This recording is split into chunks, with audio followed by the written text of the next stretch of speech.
అందరికీ నమస్కారం. Welcome to our channel. వివిధ పేపర్లో వచ్చిన ఉద్యోగ సమాచారం అనేది చూద్దాం. వివరాల్లోకి వెళ్తే నేడు గురుకుల జేఎల్ డిఎల్ తుది ఫలితాలను ఇచ్చినారు. తెలంగాణకు సంబంధించి సంక్షేమ గురుకులాల్లో 2717 జూనియర్ డిగ్రీ లెక్చర్ పోస్టులకు నిర్వహించిన రాత పరీక్షలో తుది ఎంపిక ఫలితాలను నియామక బోర్డు ఆదివారం అనేది వెల్లడించనుంది. ఈరోజు అనమాట. జూనియర్ కళాశాలలో 1924, డిగ్రీ కాలేజీల్లో 793 అధ్యాపక పోస్టులకు గత సంవత్సరం ఆగస్టులో ఎగ్జామ్ అనేది కండక్ట్ చేయడం జరిగింది.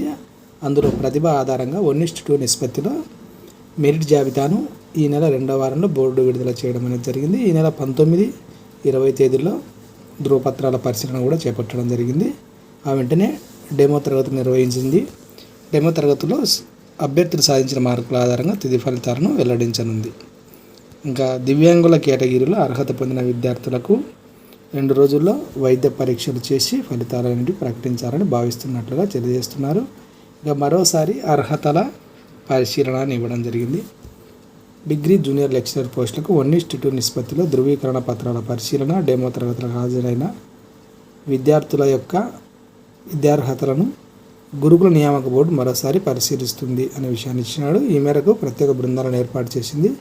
అభ్యర్థి స్థానికత, కుల ధృవీకరణ, పీజీ, సెట్ పరీక్షలో ఎప్పుడు ఉత్తీర్ణులయ్యారు, నోటిఫికేషన్ తేదీ నాటికి తప్పనిసరి విద్యార్హతలన్నీ సాధించారా లేదా అన్న వివరాలను గత 2 రోజులుగా బోర్డు బృందాలు పరిశీలించడం అనేది జరిగింది. ఆదివారం మధ్యాహ్నానికి బోర్డు సమావేశంలో ఫలితాలను ఆమోదించి తుది ఎంపిక జాబితాలను వెల్లడిస్తాము అనే విషయాన్ని తెలియజేయడం అనేది జరిగింది.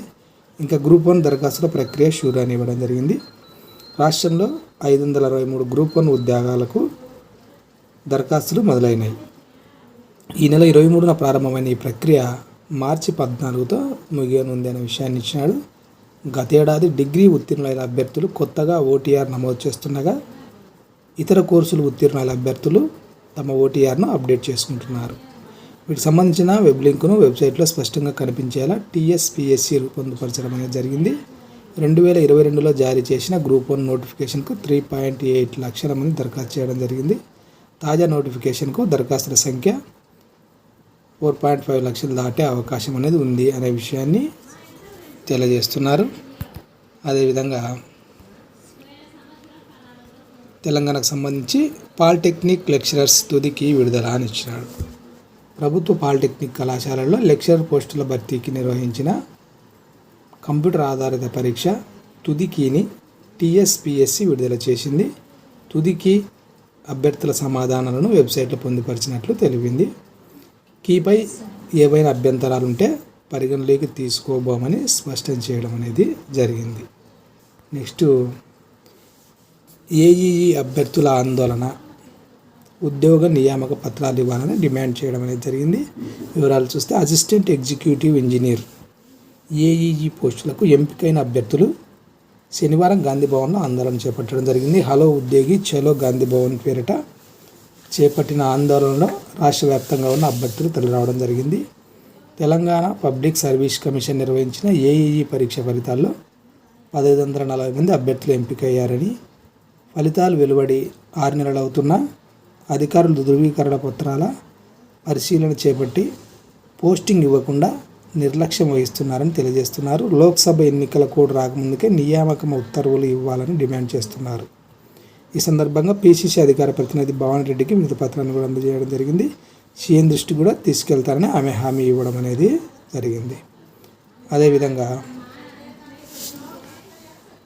పీఆర్సీని ప్రకటించాలని ఇవ్వడం జరిగింది. తెలంగాణలోని ఉద్యోగులు, పెన్షనర్ల కోసం మెరుగైన పీఆర్సీని ప్రకటించి బదిలీలు, పాత పెన్షన్ విధానాన్ని పునరుద్ధరించాలని రాష్ట్ర గెజిటెడ్ అధికారుల సంఘం ముఖ్యమంత్రి రేవంత్ రెడ్డిని కోరడం అనేది జరిగింది. పెండింగ్ డిఏలను విడుదల చేయాలని, ఐఈఆర్టీల సమస్యలు పరిష్కరించాలని తెలియజేయడం అనేది జరిగింది.